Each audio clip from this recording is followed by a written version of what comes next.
Today, we will demonstrate the replacement of SUP23T.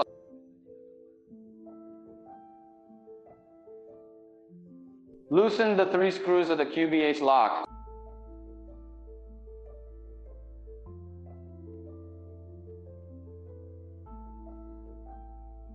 Pull out the copy H-lock.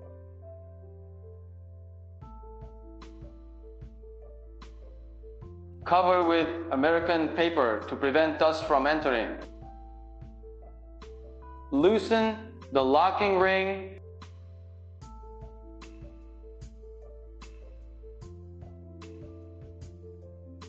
For collimating lens replacement.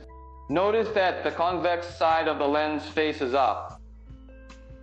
After the replacement is completed, install the pressure ring back.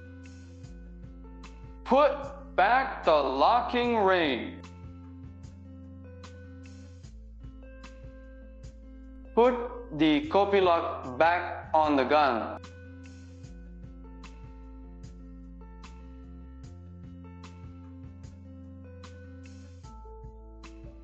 Note that the bottom marker points are aligned with the top screw.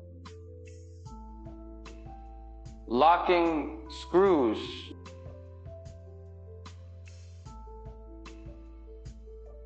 Collimating lens replacement completed.